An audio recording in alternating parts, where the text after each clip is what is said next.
Hallelujah, hallelujah, hallelujah, hallelujah, hallelujah, hallelujah.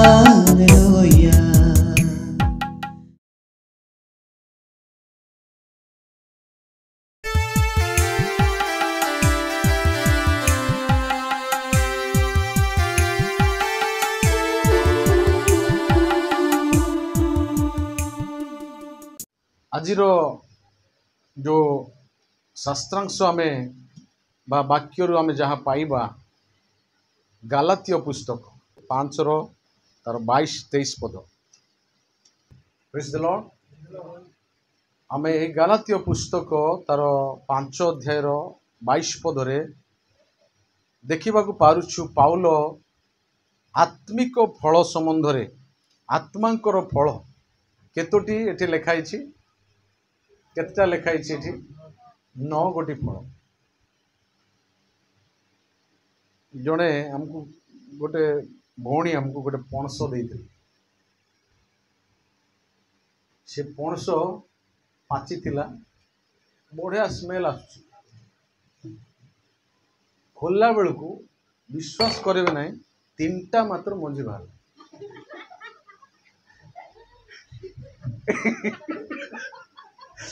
साकू गोटे देली मु गोटे खाइली तय मन को देली सत कथा कहूँ आज वाक्य सब कर इड़की बड़ पणस एत सुंदर बासना होता तो देखला 3टा ही से केमती लगी आउ मु कौन आउ किनी सीना से किणवा बिकवा लोक रागी था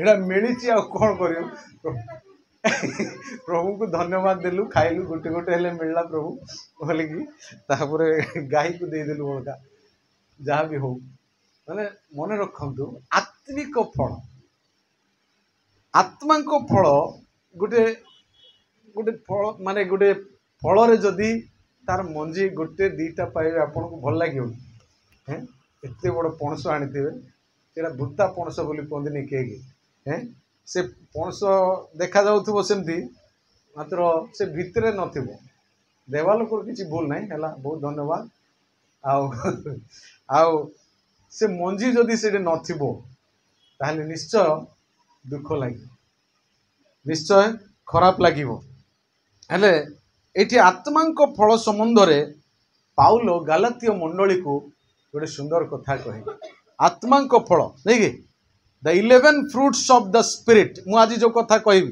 एटे 9टा लिखाई 10 11 आउ 2टा मु एक्स्ट्रा कथा कहबी आपन मान प्रथम कथा आमे देखिबा जे आत्मांक फल आत्मांक विषय पवित्र आत्मांक विषय आमे दीर्घ दिन धरी शिक्षा लाभ करि आसुछु प्राय 5-6 सप्ताह हेलाणी आमे सुंदर भाव प्रांजल भाव गोटे पर गोटे स्टेप आमे शिखी आसुछु। आज जो विषय मु कहबी आज भी सरीब नहीं आसंता दिन रे भी आउर से आत्मांक विषय रे आमे शिखिबा। हालेलुया। आज जो आत्मांक फल प्रथम विषय आमे देखुचु जे एटे लेखा अछि 5 पर्वर तार 22-23 पदरे नहीं कि यही समस्त जो 9टी फल प्रभु जीशु ख्रीष्टंक ठारे कौन होता परिलक्षित होता। हालेलुया। प्रभु जीशु ख्रीष्टंक ठारे ए सब विषय माने प्रकाशित पाइथिला। प्रभु जीशु से प्रेमिक थिले से प्रेमिक थिले आनंद करुथिले आत्मा रे आनंद करुथिले से तांको ठारे शांति थिला तांको ठारे आउ ए समस्त विषय देखुचु प्रेम आनंद शांति दीर्घ सहिष्णुता परोपकारिता भद्रता विश्वस्तता मृदुता आत्मसंयम ए सब तांको जीवन रे थिला। हालेलुया। आउ आत्मांकर ठारे मध्य सेम गुण अछि तार अर्थ पिता जेपरी पुत्र सेपरी पवित्र आत्मा मध्य सेही परी से माने भिन्न नुहंती। हालेलुया। सेदिपाई प्रभु कहले पिता जहाँ जहाँ करंती पुत्र ताहा देखंती एवं से मध्य सेही परी करंती। हालेलुया। तांकर कार्य भिन्न न थाए समस्ते एक कार्य करंती समस्तंकर सहमत रे सब कार्य करंती आम मन रखू जो व्हाट्सएप ग्रुप रे पठेली जो पवित्र आत्मा गोटे काप्ता परी गोटे पठेई सेटा पवित्र आत्मा काप्ता नुहंती पवित्र आत्मा गोटे शक्ति नुहंती पवित्र आत्मा कौन सी प्रकार एक कौन सी आमर चिंताधारा रे एक भिन्न विषय नुहंती से गोटे व्यक्ति अटंती से ईश्वर अटंती हालेलुया। विषय तीन नंबर विषय कहबी तापर समाप्त करवा शांति हैला शांति पीस ए शांति आमन को प्रभु आओ वास्तव रे बाइबल लिखाई जे से माने ईश्वरंकर संतान जो माने कि शांति रे अन्य मान सहित बसवास करि पारिबे।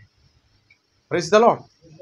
ईश्वरंकर संतान से माने जो माने शांति को बजाई रखी पारिबे हालेलुया। आज आमे ईश्वरंकर संतान बोली कहि पारिबा कि आज आम ठारे शांति अच्छी कि अन्य ठारे एडजस्टमेंट हो पारुछु कि सेटा होछि आम ठारे एक विशेष प्रश्नवाची चिन्ह। आमे जदि शांति रे बास करि पारुनु अन्य सहित आमने अन्य को आओ शांति स्थापन करि पारुनु ताले आम ईश्वरंकर संतान बोली कहिबा आम पई एक लज्जाकर विषय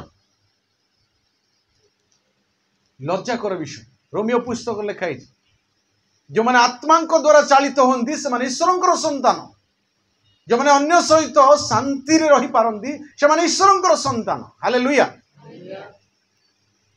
एठी पाउल करंतियो मंडली को जेतेबेले लेखुछंती देखंतु से गोटे कथा कहले जे से माननकु रोमियो पुस्तक 5:1 पद पढ़ी दियंतु। विश्वास द्वारा धार्मिक गणित हेबारु आंभे माने आंभमानक प्रभु यीशु ख्रीष्टଙ୍କ द्वारा ईश्वरଙ୍କ सहित शांति अछु। विश्वास द्वारा आमने धार्मिक गणित हेबारु ईश्वरंकर संगरे प्रभु यीशुଙ୍କ सहित रे आमे केमती हेजु शांति रे अछु हालेलुया। आज आमे शांति रे अछु माने तार अर्थ आमे विश्वास रे परित्राण पाइति बारु। आज केते जण से शांति को अनुभव करूछन्ते मु जानिनी जो शांति आमान को प्रभु देइछन्ते ए शांति ईश्वरंकर दत्त शांति ईश्वरंकर संगरे रही शांति अनुभव करिवार शांति एटा हालेलुया। आमे ता विश्वास करितिबारु पाइछु आमने प्रभुंक ठारु ताहा प्राप्त होइछु हालेलुया। फिलिपी 4:7 पद मध्ये पढ़ि दियंतु। फिलिपी 4:7 पद से बोधर अगम्य जे ईश्वरंकर शांति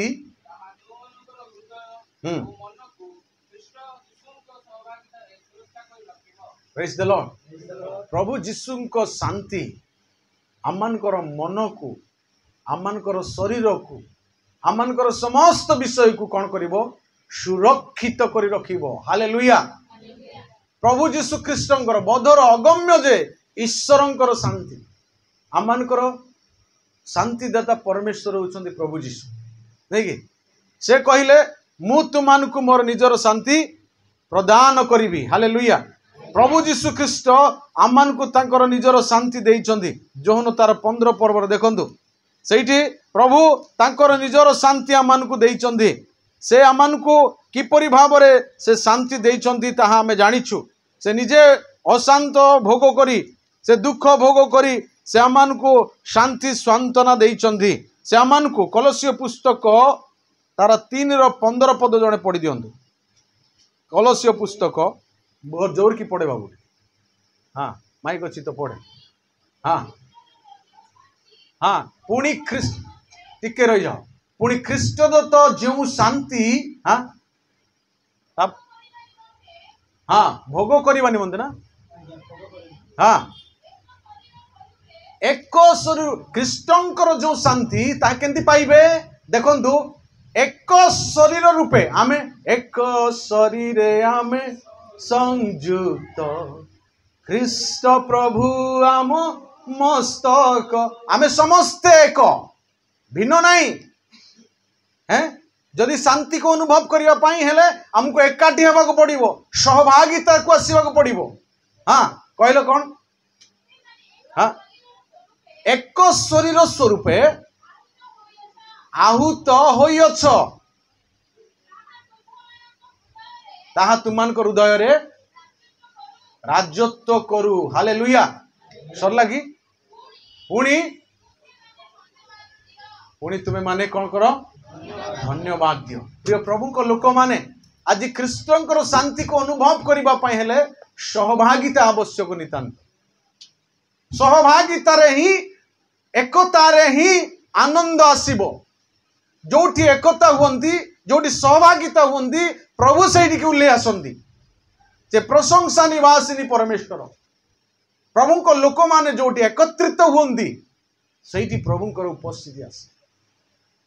ପ୍ରିୟ ପ୍ରଭୁଙ୍କ ଲୋକମାନେ, ଆମକୁ ଏକାଠି ହେବାକୁ ପଡ଼ିବ। ଆମକୁ ସହଭାଗିତାକୁ ବଜେଇ ରଖିବାକୁ ପଡ଼ିବ। ଆମମାନେ ପ୍ରଭୁଙ୍କ ପାଇଁ ପ୍ରଜ୍ୱଳନ ହେବାକୁ ପଡ଼ିବ। ହାଲେଲୁୟା। ଆଜି ଆମମାନଙ୍କୁ ପ୍ରଭୁଙ୍କର ବାକ୍ୟକୁ ଆମମାନେ ପାଳନ କରିବାକୁ ପଡ଼ିବ।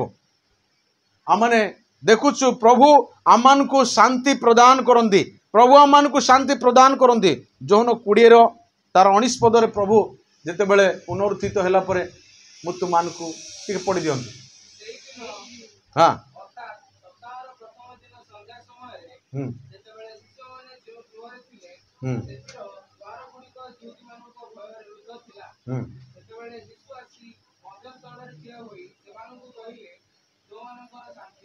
ପ୍ରେଜ୍ ଦ ଲର୍ଡ।